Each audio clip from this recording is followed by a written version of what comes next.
Hey people, welcome back to the channel. सबसे पहले सबको जय श्री राम और मंदिर की ढेर सारी, राम मंदिर बनने की ढेर ढेर ढेर सारी बधाई आप सबको। मैं वहाँ नहीं था बट हाँ, यहाँ से हम लोगों ने मतलब पूरा इवेंट देखा है, मोदी अंकल के चैनल पे सब कुछ देखा है और बहुत खुशी है और उस चीज़ की आप सबको ढेर सारी बधाई। अच्छा, अभी आते हैं मेन मुद्दे के ऊपर। तो हुआ क्या, बहुत टाइम से जब से मैंने वीडियोस बनाना मतलब कम किया है, ऑलमोस्ट छोड़ ही दिया है। उसका रीज़न सिंपल सा इतना ही है कि मेरी जॉब लग गई है अब, तो भी मैं ज़्यादा बिजी जो है मैं अपनी जॉब में रहता हूँ। तो उस वजह से मेरे को टाइम नहीं लगता ये सब बनाने का। बट हाँ, मैं कोशिश करता रहता हूँ बीच बीच में वीडियोस बनाने की। पर ये मुद्दा नहीं है। मुद्दा मेन ये है कि हालांकि मैं जो है बहुत टाइम से कनेक्टेड नहीं था सोशल मीडिया से, यूट्यूब से, या ज़्यादा लोगों से मैं इंटरेक्ट नहीं कर पा रहा था। बट बहुत सारे लोग ऐसे हैं जो मुझसे कनेक्टेड हैं इंडिया से, जो कोशिश करते रहते हैं बीच बीच में मुझे मैसेज करने की। लाइक इंस्टाग्राम पे जो भी लोग मुझे फॉलो करते हैं, या फिर मैं बोलूँ वो लोग जो आना चाहते हैं यहाँ पर, जो मतलब अभी भी स्कूल में है लेकिन आना चाहते हैं, या फिर वो जो अभी ट्राई करना चाहते हैं, इस साल के लिए ट्राई करना चाहते हैं कोरिया के लिए। तो मैंने देखा बहुत लोग जो है मुझे पूछ रहे हैं कि यार भैया ऐसा क्या हो रहा है कि इंडिया मतलब इंडियंस को जो है बैकलैश मिल रहा है कोरिया में। बैन इंडिया वाली एक मतलब एक चीज़ चली हुई है कोरिया में। तो मैं तुम्हें सच बताता हूँ यार, मैं साउल में रहता हूँ पिछले 6 साल से आई थिंक। मतलब साउल में मेरे को 5 साल हो गए हैं, 5 साल से ऊपर हो गए। 1 साल मैं कहीं और था, बट कोरिया में ऑलमोस्ट 7 साल जो है मैं कंप्लीट करने वाला हूँ। मुझे भी ये सब चीज़ें जानने के लिए यूट्यूब पर जाना पड़ा और इंस्टाग्राम पर देखना पड़ा, लेकिन इन एक्चुअल लाइफ मैंने कभी ऐसा फील नहीं किया। मतलब मुझे खुद ये जानने के लिए कि कोरिया में चल क्या रहा है मुझे यूट्यूब पे जाना पड़ रहा है। पर हाँ, मैंने देखी बहुत सी चीज़ें। मैं अभी जो है किसी का नाम नहीं लूँगा, मैं किसी के बारे में बात नहीं करना चाहता क्या हुआ। बट आई थिंक जब पिछले ऑलमोस्ट 7 साल से इस देश ने मुझे पाला है, मुझे रोटी दी है, तो आई थिंक मेरा ये फर्ज बनता है कि मैं भी अपने हिस्से की सच्चाई, अपना एक्सपीरियंस तुम लोगों के साथ शेयर करूँ। हम पहले बात करते थे टॉकिंग टू मी की, एक सेशन शुरू किया था मैंने, उस पर हम बात किया करते थे इस चीज़ों पे। तो मुझे याद है मैंने भी एक वीडियो बनाई थी बहुत टाइम पहले जिसका नाम था racism in Korea. I think मुझे याद नहीं है एग्जैक्टली, कुछ ऐसा ही टाइटल था। तो वो भी उस टाइम भी जो मैंने बात की थी, मैंने अपने पर्सनल एक्सपीरियंस के बारे में बात की थी कि मुझे क्या क्या फेस करना पड़ा। अगर इन शॉर्ट अगर मैं छोटी सी चीज़ में तुम्हें बताऊं तो उस वीडियो में था कि कैसे मुझे पहले रूम दे दिया गया, फिर बाद में जब उन्हें पता चला कि मैं इंडियन हूं तो मुझसे रूम ले लिया गया। तो ये एक छोटी सी चीज़ थी जो मैंने, छोटी चीज क्यों थी उसके बारे में हम आगे आते हैं, ठीक है। अभी ये बहुत लंबा जाने वाला है। आज मैं बड़े अच्छे से टाइम निकाल के बैठा हूँ और मुझे लगता है कि जिस देश ने मेरे लिए इतना किया, आई थिंक मेरा भी फर्ज बनता है जब ऐसी चीजें कुछ उठती हैं तो, क्योंकि मैं भी वन ऑफ द इंडियन हूँ जो यहाँ पर रहता है। पुरानी वीडियो में मैंने जब बात की थी तो उसके ऊपर बहुत सारे कमेंट आए थे। मैंने उस टाइम भी ये चीजें रखी थी कि जो भी मैं बात करने वाला हूँ वो मेरे पर्सनल एक्सपीरियंस के बारे में है, जो मैंने फील किया। मैं नहीं बोल रहा हूँ कि पूरा कोरिया ऐसा है या कोरियंस ऐसे हैं, वो मैंने उस चीज़ में बात की थी। और उस टाइम भी जो मेरी उस वीडियो का जो मकसद था वो इतना ही था कि मैं अपने पर्सनल एक्सपीरियंसेस जो मैं यहाँ फील करता हूँ, मेरी वीडियोस भी वही हैं, मैं उसी के बारे में चीज़ें बनाता हूँ जो मैं यहाँ पर करता हूँ या जिस तरह से मैं रहता हूँ। तो उस टाइम जब मुझे मैंने उन कमेंट्स को पढ़ा तो मैंने रियलाइज़ किया यार कि मतलब लोगों ने बहुत कुछ लिखा है। कुछ लोग जो थे जो इसके सपोर्ट में थे और उन्होंने और भी अपने अपने फैक्ट्स बताए। कुछ लोग ऐसे भी थे जो यहाँ रह रहे हैं, उन लोगों ने भी अपना एक्सपीरियंस शेयर किया था। और कुछ लोग ऐसे भी थे जो रह तो इंडिया में रहे हैं लेकिन बहुत ऐसी बातें बोली जो एक्चुअली मतलब मुझे सोचने पर, जिन बातों ने मुझे सोचने पर मजबूर किया कि अब अगर मुझे घर नहीं दिया गया उस टाइम, मतलब एज एन इंडियन नहीं दिया गया, तो उसके पीछे बहुत लोगों ने ये चीज़ लिखी थी कि क्या बोलते हैं, इसका मतलब ये ज़रूरी नहीं है कि आपको स्पेसिफिकली घर नहीं दिया गया ना। इसका मतलब सिर्फ इतना सा है कि पहले जो वहाँ लोग रह के गए हैं वो हो सकता है इंडियन हो सकता है वो अच्छे से ना रहते हो, क्योंकि देखो जो भी हाइजीन है या फिर रहन सहन है वो एक इंडिविजुअल मुद्दा है ना। हर बंदे का अपना अलग है।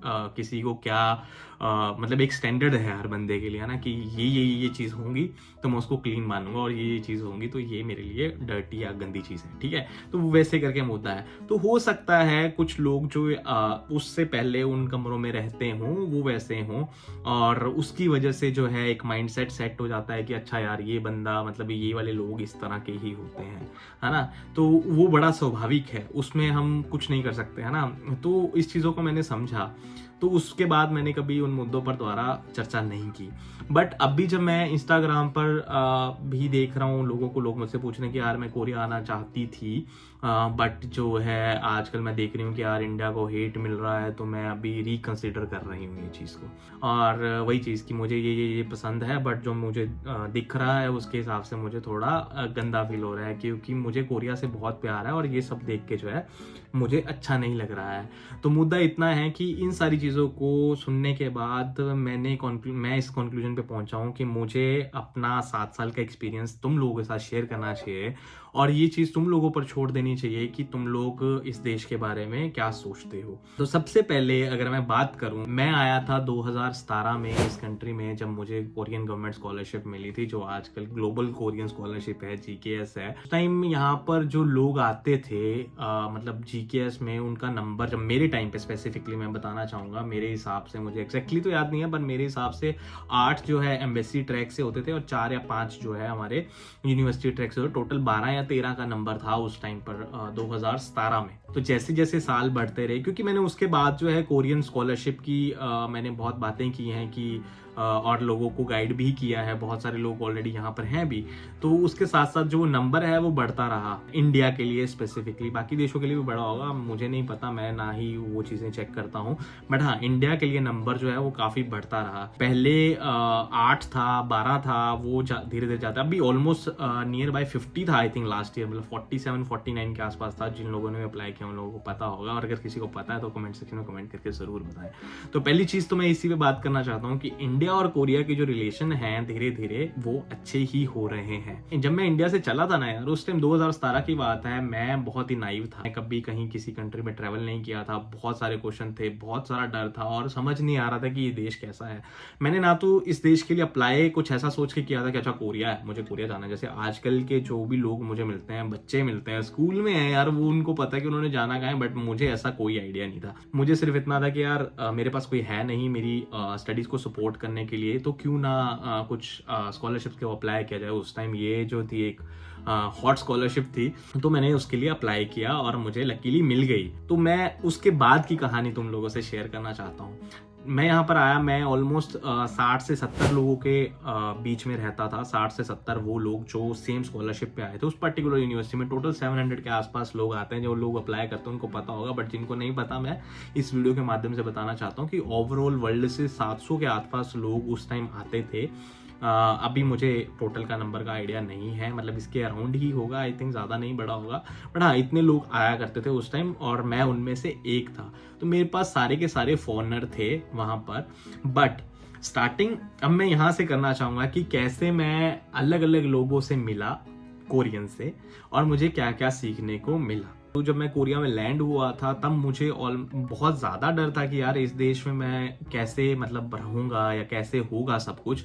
तो मैंने ये रियलाइज़ किया ना पहले कुछ दिनों में कि यहाँ पर ना यार इंसान की वैल्यू ज़्यादा है। सबसे पहली चीज़ अगर मैं बात करूँ, कोरियंस जो है आई फील कि ह्यूमन वैल्यू उनमें ज़्यादा है। तभी आप कभी भी किसी भी दुकान में चले जाओ यार, झुक के अन्योन्यास्यों करेंगे, आपको हेलो करेंगे, आपके ऑर्डर को सुनेंगे, आपसे प्यार से बात करेंगे, और जब आप निकलोगे तब भी आपको झुक के ही बाय बाय या जो भी है ना वो करते हैं। तो वहाँ पे सबसे पहली चीज़ तो मैं ये बोलूँगा कि यार ये वाला जो चीज़ है, ये जो कल्चर है, यही बहुत ज़्यादा बड़ी चीज़ है। आई फील एक इंसान को दूसरे इंसान की वैल्यू है तो बाकी कोई चीज़ तो आती नहीं है ना। ठीक है, ये थी पहली चीज़। दूसरा किस्सा है ये, मैं एक कोरियन लेडी से मिला था जो कि बैंक में काम करती थी। She is still in touch with me, अभी 7 साल हो गए हैं। उन लेडी ने मेरा अकाउंट बनाया था, धीरे धीरे वो मेरी सिस्टर बन गई थी, नूना बन गई थी। हम उनके यहाँ खाने के लिए जाया करते थे, मुझे खाने पे इनवाइट करती थी। तो वहाँ पर मुझे ऐसा कुछ फील नहीं हुआ। जिन बातों के बारे में आज हम बात कर रहे हैं कि अच्छा इंडियंस के लिए स्पेसिफिकली कोई रेसिज्म है, ना तो मैं जब 70 लोगों के अंदर था मुझे ना वहाँ कभी किसी ने फील कराया। मैं यूरोपियन बंदों के साथ रहता था, मेरे USA फ्रेंड थे, बहुत अलग अलग कंट्रीज, बहुत सारे लोग थे, ना तो मुझे कभी उन्होंने कुछ ऐसा फील कराया कि ये इंडियन रेस का है या इंडिया से है तो ये ऐसा होगा। ना ही कभी मेरी क्लीनिनेस पे, ना किसी और चीज़ पे क्वेश्चन उठाए गए। ये तो था फॉरेनर्स की बात, but at the same time वहाँ से मेरी ये जर्नी शुरू हुई थी और वहाँ से धीरे धीरे जो है कोरियंस भी मेरे फ्रेंड बनना शुरू हो गए थे। तो वो लेडी मुझे आज भी इसलिए याद है, मैं उनका एक बहुत ही सुंदर सा, एक अच्छा सा, मतलब जो मेरे लिए सच्ची में मैं आज तक क्या बोलूँगा, भारी हूँ। तो उस टाइम कुछ ऐसा हुआ था यार, मैं जब आया था तो मेरा जो फ़ोन था वो बहुत ही पुराना सा फ़ोन था, वो आते ही ख़राब हो गया था, तो मुझे फ़ोन लेना था उस टाइम। तो वो लेडी क्योंकि मेरी फ्रेंड बन गई थी, तो मुझे नहीं पता था यहाँ पे इंस्टॉलमेंट्स में कैसे फ़ोन लेते हैं, और जितनी का स्कॉलरशिप मिलती थी मैं ऐसे एकदम से फ़ोन नहीं ले सकता था, और थोड़ी सी ख्वाहिशें भी थोड़ी सी ज़्यादा बड़ी थी, तो मुझे महंगा सा फ़ोन लेना था। अगर लेना है कि हाँ अब मैं कमाने वाला हो गया हूँ, अब मैं अपनी मर्जी से अच्छा सा फ़ोन लूँगा। तो मैंने उनसे पूछा, वो मेरे साथ ना कि मतलब उन्होंने मुझे गाइड किया कि कैसे ये प्रोसेस होता है, बट वो मेरे साथ गई शॉप पर, और जब उन्हें ये पता चला कि क्योंकि मेरे पास सिर्फ 1 साल का वीज़ा है तो मैं इंस्टॉलमेंट्स में नहीं ले सकता, उसमें से 3 या 4 महीने का ऑलरेडी चला गया था जब तक मेरा उनके साथ वो रिलेशनशिप डेवलप हुआ था। तो ऑलरेडी 7-8 महीने का मेरे पास वीज़ा बचा था उस टाइम, तो उसमें मुझे वो फ़ोन नहीं मिल रहा था। मुझे नहीं पता उस लेडी ने क्या देखा। मैं ये स्टोरी इसलिए बता रहा हूँ क्योंकि आई थिंक जब हम छोटी छोटी चीज़ों पे अफेक्ट हो सकते हैं तो छोटी छोटी चीज़ों से हमें कुछ मतलब पता नहीं, मतलब अच्छा भी फील हो सकता है। मुझे नहीं पता इनको शब्दों में कैसे मैं तुम लोगों से शेयर करूं। तो उस टाइम मेरे पास कोई ज़्यादा पैसे नहीं हुआ करते थे क्योंकि मुझे घर पे भी देने होते थे यार, है ना। मैं यहाँ पे आया था तो मुझे घर पे भी पैसे भेजने होते थे, मुझे घर को भी सपोर्ट करना होता था। तो मेरे पास सिर्फ एक इंस्टॉलमेंट ही एक ऐसा जरिया था जिसके थ्रू मैं वो फ़ोन ले सकता था, है ना। ये चीज़ है। तो जब उन्हें ये पता चला कि मैं फ़ोन नहीं ले सकता हूँ तो उन्होंने मुझे सामने से ये ऑफ़र किया कि क्यों ना मैं तुझे फ़ोन लेके दूँ और तू मुझे इंस्टॉलमेंट्स वापस दे। तो मैंने उनको बोला कि यार मेरा 8 महीने का वीज़ा है, ऐसा वैसा वैसा। मैंने अपनी ओर से उनके सामने अपने जो चीज़ें हैं वो जाहिर की कि यार अगर ऐसा हुआ तो मेरी जो चीज़ें हैं जो मुझे लग रही थी, जिन चीज़ों का मुझे डर था, मैंने वो सारी चीज़ें उनसे बात की और उन्हें बताया कि मैं आपको इतना पैसा कैसे दूंगा। वो फ़ोन जो था 1.6 मिलियन के आसपास था उस टाइम। 6 मिलियन कोरियन वॉन मतलब 1 लाख रुपया। किस्त तो शायद 6 से 8 हज़ार रुपये के आसपास बनती थी, जो कि 2 साल की किस्तों के अंदर पूरा करने वाला था। लेकिन मेरा वीज़ा 8 महीने का था। उसके बाद अगर मैं लैंग्वेज कोर्स क्लियर करता हूँ तभी मेरा वीज़ा जो है वो आगे के लिए रिन्यू होने वाला था या एक्सटेंड होने वाला था। तो ये चीज़ थी। बहुत ही कम समय में उस लेडी ने मुझ पर बहुत ज़्यादा ट्रस्ट दिखाया, और बजाय ये सोचने की कि ये इंडियन है। ये चीज़ें मैं तुम लोगों को इसलिए बता रहा हूँ ताकि तुम इस सारी सिचुएशन को थोड़े अलग पर्सपेक्टिव से भी देख पाओ। उस लेडी ने मुझे वो फ़ोन दिलाया, मैंने वो फ़ोन लिया, मैंने उनको किस्तें दी। जब एंड टाइम आया था, साउल के लिए मूव कर रहा था, मेरे पास पैसा भी थोड़ा सेविंग में था, तो मैं जब उनको देने गया तब भी उन्होंने मुझे ये बोला कि पैसे का कोई नहीं, मुझे वहाँ से भेजता रही हो, बट हम कोरियंस ये लोग ये चीज़ पसंद नहीं करते कि जब चले जाते हो तुम वापस या कहीं और चले जाते हो तुम रिश्ता भूल जाते हो। तो प्लीज़ रिश्ता मत भूलना, पैसों का कोई सीन नहीं है। मैंने हालांकि पैसे तो सारे उसी टाइम वापस कर दिए थे, पर वो जो ट्रस्ट है, वो जो बॉन्ड है जो मैंने उस टाइम बनाया, वो आज भी है मेरे साथ है। मैं उस लेडी की फ़ोटो डाल दूंगा डिनर करते हुए। मेरे पास एक ही फ़ोटो है उनकी, जब हम लोग गए थे, मैं और मेरा एक फ्रेंड है थियोस करके, हम दोनों उनके यहाँ डिनर पर गए थे।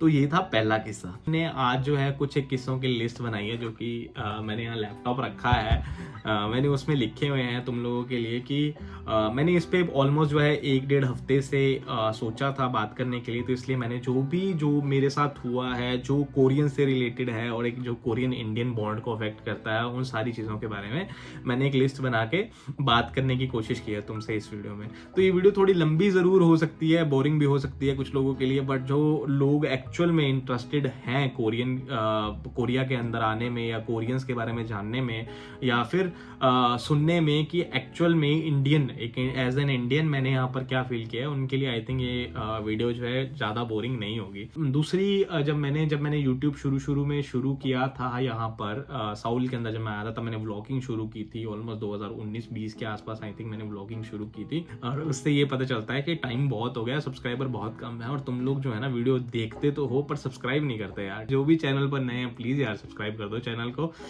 मैं ये तो नहीं बोलता वीडियोस बहुत अच्छी या बहुत ज़्यादा डालूंगा, बट हाँ ये जरूर बोलता हूँ कि टाइम टू टाइम ज़रूरत के हिसाब से मैं तुम लोगों से जुड़ता रहूँगा, क्योंकि मेरा ये चैनल का मकसद ऑब्वियसली मेरा प्रोफेशन कुछ और है, मैं कहीं और इन्वॉल्व हूँ। ये चैनल बनाने का मकसद सिर्फ इतना सा ही है कि जो लोग इंडिया में रहते हैं उन लोगों को कोरिया के बारे में पता चल सके, और जो लोग इच्छुक हैं, जो लोग आना चाहते हैं, एस्पायरेंट्स हैं जो कोरिया आना चाहते हैं, पढ़ाई यहाँ से करना चाहते हैं, यहाँ का लाइफ जो है, यहाँ की लाइफ जीना चाहते हैं, उन लोगों की थोड़ी सी मदद कर सकूँ। तो मेरा चैनल इस बारे में जिन लोगों को पसंद है प्लीज़ सब्सक्राइब कर देना। तो अब हम चलते हैं अगली बात के बारे में, तो वो है अनदर कोरियन लेडी। तो हुआ क्या, मैं जब वीडियोस बना रहा था, मुझे एक फेसबुक पे एक दिन रैंडम टेक्स्ट आता है कि हे मतलब जो भी है यूट्यूब के थ्रू हमने ऐसा चैनल देखा और ऐसा ऐसा ऐसा करके, तो कैन यू कम कि क्या आप आ सकते हैं डिनर पर कभी। तो वो लेडी थी देगू से। जो लोग मुझे पहले से फॉलो करते हैं उन लोगों ने मेरा व्लॉग देखा होगा, नहीं देखा होगा तो प्लीज़ यहाँ पर मैंने जो है कार्ड में वो व्लॉग डाल दिया, वो व्लॉग तुम देख सकते हो। उस लेडी ने कैसे मुझे इनवाइट किया था, और मैं जो है साउल से कैसे उसके घर तक गया था, और उन लोगों ने मुझे डिनर कराया, ऑब्वियसली अपने घर पर रखा, रात को अच्छा खासा रहने के लिए कमरा दिया, और अगले दिन देगू भी घुमाया, जो तुम लोगों ने व्लॉग में जिन्होंने देखा है, जिन्होंने नहीं देखा हुआ देख लो यार, अच्छा व्लॉग है। तो इसका कहने का सीधा सीधा, ये बताने का सीधा सीधा रीज़न यही है कि उस टाइम भी कोरियन जो है मेरे लिए बहुत ज़्यादा वेलकमिंग थे, और उस लेडी को ज़्यादा इसलिए इंटरेस्ट था मेरे में क्योंकि मैं इंडिया से था, and she was interested in Indian culture. तो ऐसा कुछ नहीं है कि कोरियंस इंडिया को कभी हेट करते थे, उस टाइम की बातें बता रहा हूँ। धीरे धीरे हम चल रहे हैं, धीरे धीरे चलने दो इस जर्नी को, और तुम भी जिस तरह मैं इसको रिलीव कर रहा हूँ कोशिश करो अगर तुम भी कर सको। तो उसके बाद आता है जब यहाँ की अगर मैं बात करूँ कि यहाँ पे हम कैंपस में रहते हैं, यहाँ पर इन कैंपस बहुत सारे रेस्टोरेंट्स हैं, वो लेडीज़ हैं या अंकल लोग हैं, जो लोग मतलब जो भी रेस्टोरेंट्स को रन कर रहे हैं, है ना, जो या शेफ्स हैं, वो सारे लोग हमें हमेशा ही कभी उन लोगों ने ऐसा इल ट्रीट नहीं किया, हमेशा ही हमसे प्यार से बात करते हैं। जैसे मैं बोल रहा हूँ, इंसान है, इंसान की वैल्यू होती है, कभी किसी ने भी ऐसा शो नहीं किया। और यहाँ इन कैंपस जितने भी लोग हैं, मेरा एक प्रॉपर मतलब बहुत बड़ा ग्रुप है, बहुत सारे इंडियंस हैं यहाँ पर, जो हम मतलब सब बहुत अच्छे फ्रेंड्स हैं। तो हम आते जाते रहते हैं, तो उन लेडीज़ को हमारी शक्लें तक याद हैं, उन अंकल्स को हमारी शक्लें याद है कि ये बंदा ये खाएगा, ये बंदा ये खाएगा।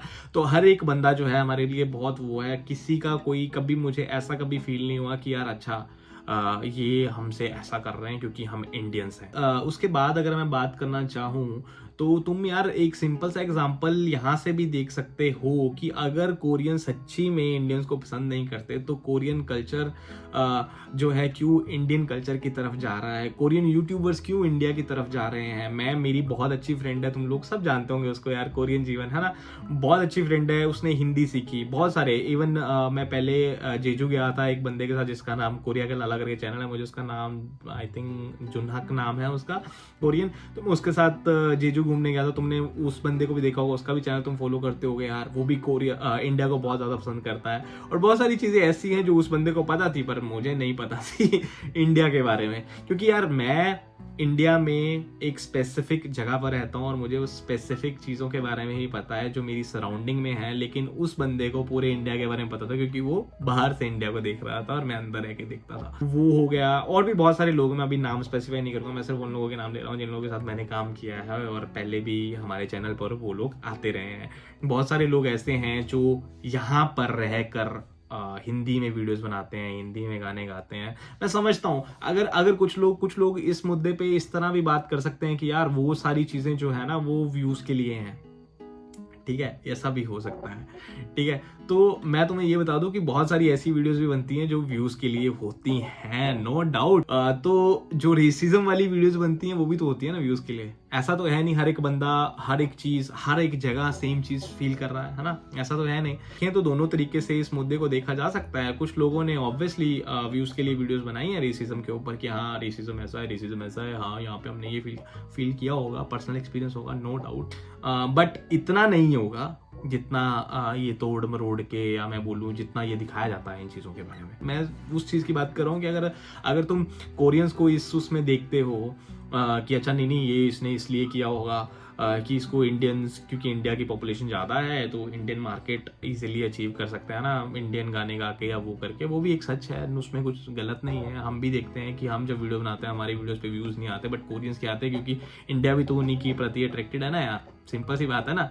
तो उसमें क्या दिक्कत है अगर करता भी है कोई, बट अगर कर भी रहा है तो यार इसमें अगर मैं मतलब अगर पर्सनल अपना पॉइंट ऑफ व्यू दूं तो वो ये भी तो है ना यार, अगर चाहे ऐसे चाहे तैसे वो इंडियन कल्चर की ओर अपना टाइम तो इन्वेस्ट कर रहा है ना, सीख तो रहा है ना इंडियन कल्चर, हमारी भाषा को प्रमोट तो कर रहा है ना, हमारे कल्चर को प्रमोट तो कर रहा है ना।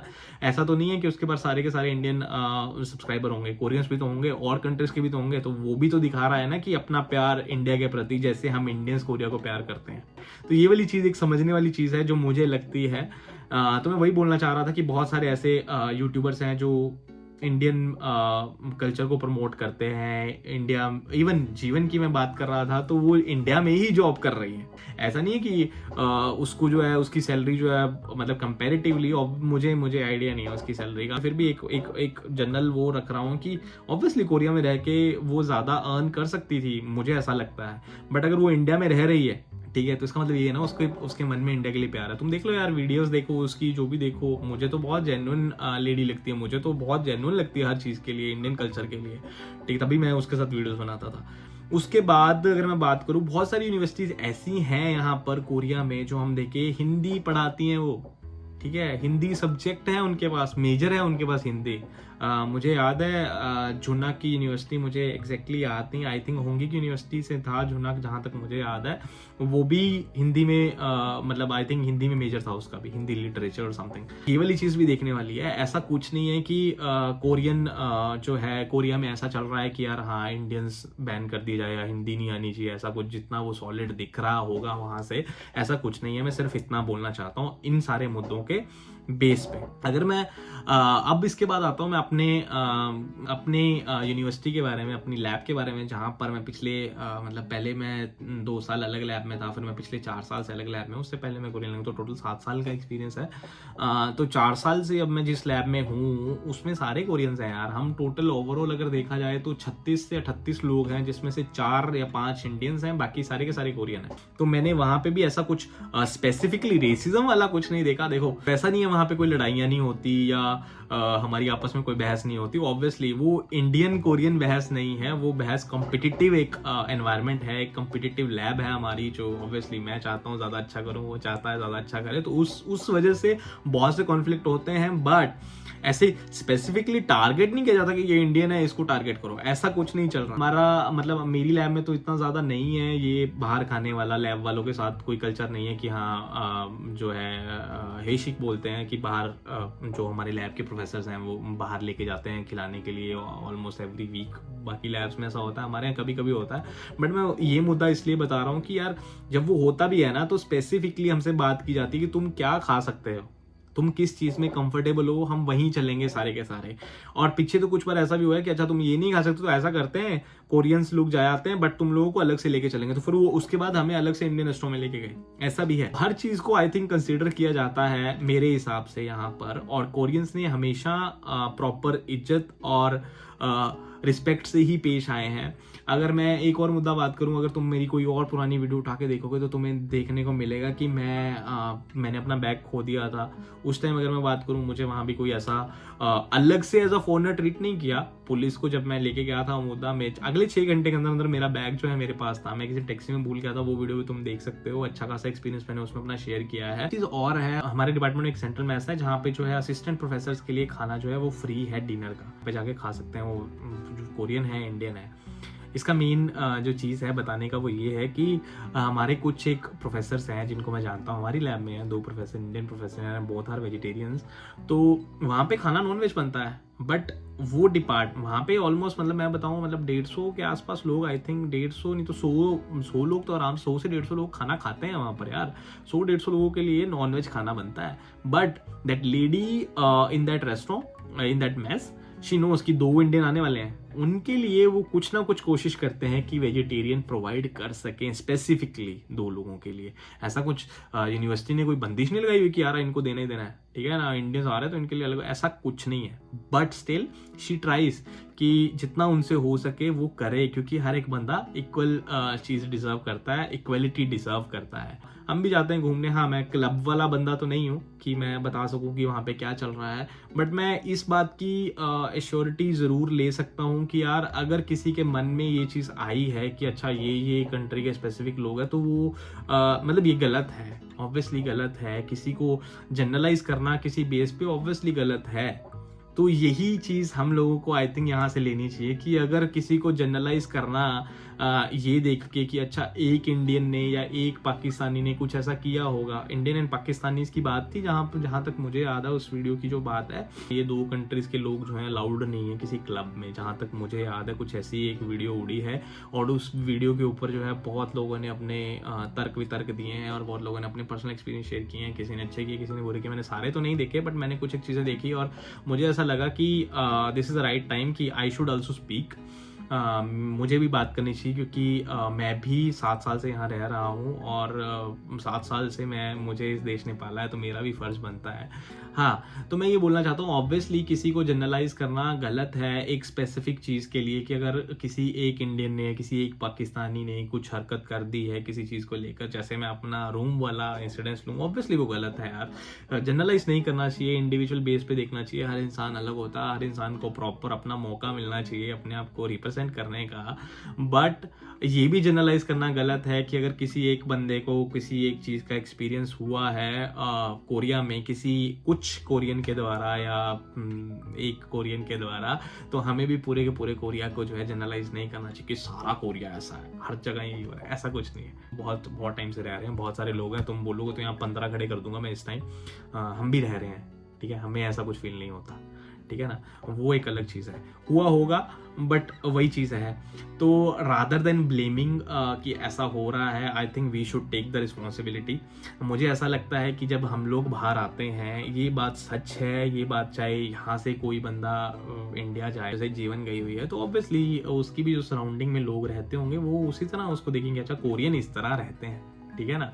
तो अगर अच्छी चीज़ें देखते हैं हम लोग, अच्छा यार ये बहुत फैसिनेटिंग है, तेरे को पता है कोरियन ऐसे रहता है, तो बुरी चीज़ें भी साथ में आती हैं कि अच्छा यार देख ऐसे रहता है, ठीक है। तो वो वहाँ से शुरू होता है, वहाँ सोच वहाँ पे गलत है। आई थिंक वहाँ से सोच हमें चेंज करनी चाहिए। किसी एक बंदे को देख के या किसी एक बंदे का एक्सपीरियंस देख के या किसी एक बंदे के द्वारा कुछ गलत किया हुआ देख के हमें पूरी कंट्री को जनरलाइज नहीं करना चाहिए। जो आई थिंक कुछ एक कोरियंस जो इन्वॉल्व थे, आई थिंक वो इशू रिजॉल्व हो गया था उसके बाद, जहाँ तक मैंने उसके बाद आगे वीडियोस देखी थी। बट हाँ, कुछ एक लोगों को देख के हमें भी जनरलाइज नहीं करना चाहिए कि पूरा का पूरा देश ऐसा है। वैसे ही सेम चीज़ इंडिया के लिए जाती है। कुछ एक इंडियंस को देख के ऐसा कभी जज नहीं करना चाहिए कि पूरा का पूरा इंडिया ऐसा है। हर एक बंदे की अपनी एक इंडिविजुअल चॉइसेस होती हैं, वो किस तरह रहता है, किस तरह अपने आप को प्रेजेंट करता है। बट ये चीज़ हमेशा ही सच रहेगी, ये एक हार्ड फैक्ट है, एक सच है जो हमें मानना पड़ेगा कि जब भी आप किसी और कंट्री में आते हो, आप अपने आप में एक पूरा होल नेशन रिप्रेजेंट करते हो। मैं अगर 70 लोगों के अंदर था एज एन इंडियन, मैं हमेशा एज एन इंडियन ही गिना गया, संजय या जैन कोरिया नहीं देखा गया। मैं जिस तरह रहा मुझे भी उसी तरह देखा गया कि अच्छा इंडियंस इस तरह रहते हैं, ठीक है ना। जैसे मैं देख रहा था, अच्छा यार यूएस वाला मतलब ये चीज़ें करता है, मैक्सिकन बंदा इस तरह रहता है, तो एक वो चीज़ है, ठीक है। उस चीज़ के लिए अगर काम ही करना है तो I think we should work on ourselves. हमें अपने पे काम करना चाहिए, हमें अपनी चीज़ें ठीक करनी चाहिए। अगर हम कहीं और जाके रेंटल प्रॉपर्टी में रह रहे हैं या किसी एक एनवायरनमेंट में, किसी एक लैब में रह रहे हैं, मेरे केस में किसी एक बिजनेस एनवायरनमेंट में रह रहे हैं, तो आई थिंक हमें अपनी पर्सनैलिटी को इस तरह रिप्रेजेंट करना चाहिए कि वो एग्जाम्पल बने हमारे इंडिया का, ठीक है ना, कि इंडियंस इस तरह के होते हैं। हमारी लैब में है, हमारी जो मेन प्रोफेसर है इंडियंस को बहुत पसंद करती है यार, और स्पेसिफिकली हमें ज़्यादा इंपॉर्टेंस मिलती है, ठीक है। वो क्यों? हमारे हार्डवर्क की वजह से। इंडियंस बहुत हार्डवर्किंग होते हैं यहाँ पे, आई थिंक हर एक कोरियन जानता है। जब शुरू में मैं आया था, मैंने बहुत लोगों से बात की, अच्छा कहाँ से? इंडिया से। ओ और इंडियंस ये इंडियंस वो इंडियंस, भाई हर बंदा बोलता है, ठीक है ना। हमारा जो है पोटेंशियल बोलता है, हमें बोलने की जरूरत नहीं है, हमारा पोटेंशियल बोलता है। पता है कि इंडियंस क्या क्या कर सकते हैं, हर बंदे को पता है, इसीलिए अपॉर्चुनिटीज हमारे लिए बढ़ाई जाती हैं, ठीक है ना। वो चीज़ें सबको पता है इंडियंस क्या है, बट कुछ एक लोगों की वजह से आई थिंक हमें जनरलाइज नहीं करना चाहिए। तो यही थी इस वीडियो की जो सारी बातें थी जो मैं तुम लोगों से शेयर करना चाहता था और अपने एक्सपीरियंस को बताना चाहता था। मुझे नहीं पता कौन क्या एक्सपीरियंस कर रहा है, हर बंदे का अलग एक्सपीरियंस हो सकता है।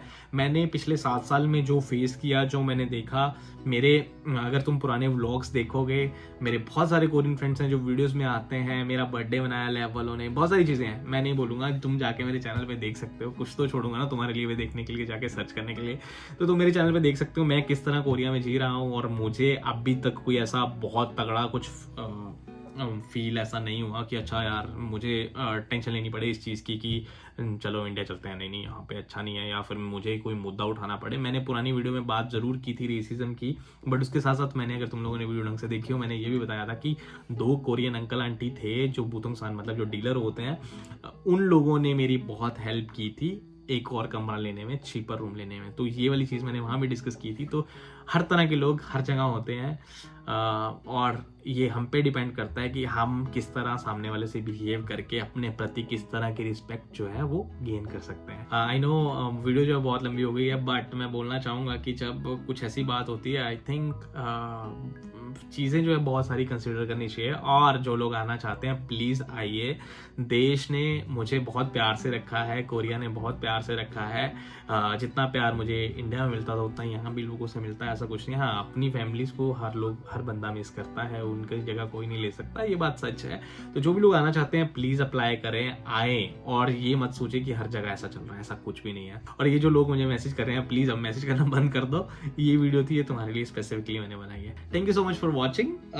फिर मिलेंगे अगली वीडियो में, तब तक के लिए लाइक करना, शेयर करना, कमेंट करना। और तुम लोग क्या सोचते हो, तुम क्या चाहते हो मैं किस और चीज़ पे बात करूं, मैं रेडी हूं बात करने के लिए, मुझे कोई दिक्कत नहीं है, हर मुद्दे पे बात करने के लिए मैं तैयार हूं। तुम चाहो तो कमेंट सेक्शन में कमेंट छोड़ सकते हो। और इतना ही था। राधे राधे।